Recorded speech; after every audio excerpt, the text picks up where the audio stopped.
बिस्मिल्लाहिर्रहमानिर्रहीम। अस्सलामु अलैकुम। ब्लाइंड चीनी चैनल पर हम आप सबको खुशामदीद कहते हैं। यहाँ पर हम आपको बसारत की मुश्किल का सामना करने वाले लोगों की जिंदगियों की मुतासिरकुन और दिलचस्प कहानियाँ सुनाएंगे। हमारे इस चैनल पर आपको खुसूसी तफसीलात, मशवरे और तजुर्बात भी मिलेंगे जो बसारत से महरूम अफराद की जिंदगियों में एक नया जोश पैदा कर सकते हैं। आएं हमारे इस सफर में हमारे साथ चलें और देखें कि लोग अपनी हिम्मत और अज़म से अपनी जिंदगियों को एक नया रंग कैसे देते हैं। खुश आमदीद। आज का हमारा डीप डाइव है सदका यानी खैरात के तसव्वुर पर।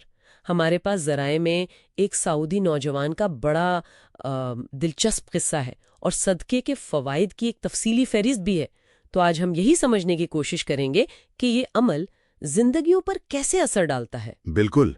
और इस डीप डाइव का मकसद यूं समझें, ज़राए की रोशनी में ये देखना है कि सदका सिर्फ पैसे देने का नाम नहीं है, उसके पीछे गहरे रूहानी और अमली असरात भी हैं। अच्छा, तो आइए फिर इसी सऊदी नौजवान के किस्से से शुरू करते हैं।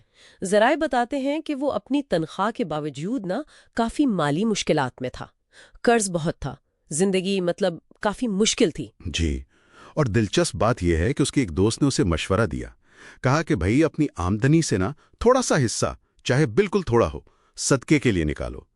अब जाहिर है वो शख्स जिसकी तनख्वाह 4000 रियाल हो और गुजारा मुश्किल हो, उसके लिए 30 रियाल निकालना भी। हाँ, शुरू में तो वो हिचकिचाया होगा। हाँ बिल्कुल, लेकिन ज़राए में आता है कि उसकी बीवी ने उसे हिम्मत दिलाई तो उसने वो कदम उठा लिया, सदका देना शुरू किया। और फिर जो हुआ वो वाकई हैरान कुन था। ना सिर्फ उसे एक आप कहें ज़हनी सुकून सा मिलने लगा, जी, बल्कि ज़राए बताते हैं कि आहिस्ता आहिस्ता उसके कर्ज कम होने लगे, माली हालात बेहतर होने लगे, यहाँ तक कि उसने कोई डिजिटल मार्केटिंग का काम शुरू किया, वो भी चल पड़ा, मुनाफा होने लगा। बिल्कुल। और ये किस्सा उसी एक मरकजी ख्याल को वाजे करता है जो हमें ज़राए में बार बार मिलता है कि सदका देने से बज़ाहिर तो लगता है माल कम हो रहा है, लेकिन अल्लाह ताला उसमें बरकत डाल देता है और देने वाले को किसी न किसी शक्ल में अक्सर ज्यादा करके लौटाता है। इस नौजवान ने खुद ये महसूस किया जैसे जिंदगी बदल गई हो। वाकई ये तो कहानी अपने आप में कई फवाइद की मिसाल बन गई। अच्छा, तो ज़राए में जो फवाइद की फहरिस्त है वो तो काफ़ी लंबी है, कोई 20 के करीब नुकात है। कुछ तो बहुत ही गहरे लगते हैं।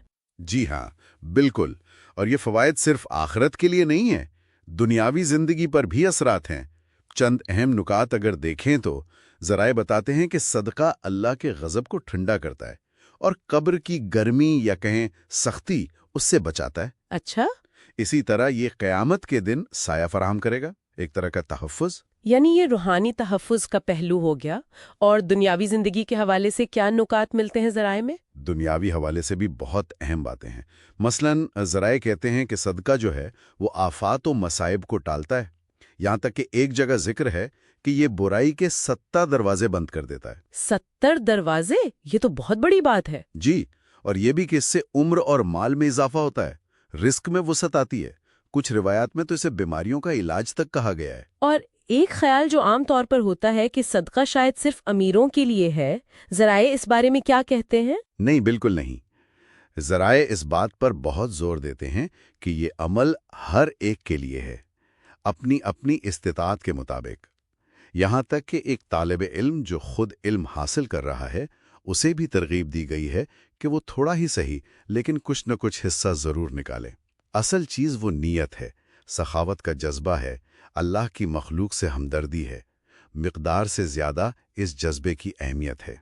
सही। और एक और दिलचस्प पहलू ये है कि ज़राए के मुताबिक सदका करने वाले के लिए उसके मरने के बाद भी उसका अज्र जारी रह सकता है, अगर कोई अजीज दोस्त या कोई भी उसकी तरफ से सदका करता रहे, जिसे सदका जारिया कहते हैं। अच्छा, तो ये तो फिर एक तरह से नेकी का ना खत्म होने वाला सिलसिला बन गया। बिल्कुल। तो खुलासा ये है इस डीप डाइव का कि ज़राए की रोशनी में सदका एक बहुत ही कसीरुल जहती अमल है। ये सिर्फ एक मजहबी जिम्मेदारी नहीं, बल्कि इसके असरात इंसान की नफ्सियात पर, उसके माली हालात पर, उसके समाजी ताल्लुकात पर اور ظاہر ہے اس کے روحانی سکون پر بھی مرتب ہوتے ہیں۔ اور ایک آخری نقطہ جو میرے ذہن میں رہ گیا ہے اور جو سوچنے پر مجبور کرتا ہے، ذرائع میں یہ ذکر بھی ہے کہ صدقہ کچھ خاص قسم کی بری اموات سے حفاظت کرتا ہے، جیسے ڈوب کر مرنا، جل جانا یا چوری کے دوران مارے جانا۔ یہ واقعی غور طلب بات ہے کہ ایک بظاہر اتنا سادہ عمل اسے زندگی کے اتنے غیر متوقع اور شدید خطرات سے تحفظ کا ذریعہ کیسے بتایا گیا ہے۔ ویڈیو دیکھنے کا شکریہ۔ اگر آپ کو ہماری ویڈیوز پسند آتی ہیں تو ہمارے چینل کو سبسکرائب کریں، ویڈیو کو شیئر کریں۔ آپ کی رائے ہمارے لیے بہت قیمتی ہے۔ کمنٹ سیکشن میں اپنی سوچ ہمارے ساتھ شیئر کریں۔ ملتے ہیں کسی اگلی نئی ویڈیو میں، تب تک کے لیے خوش رہیں اور خوشیاں بانٹیں۔ فی امان اللہ۔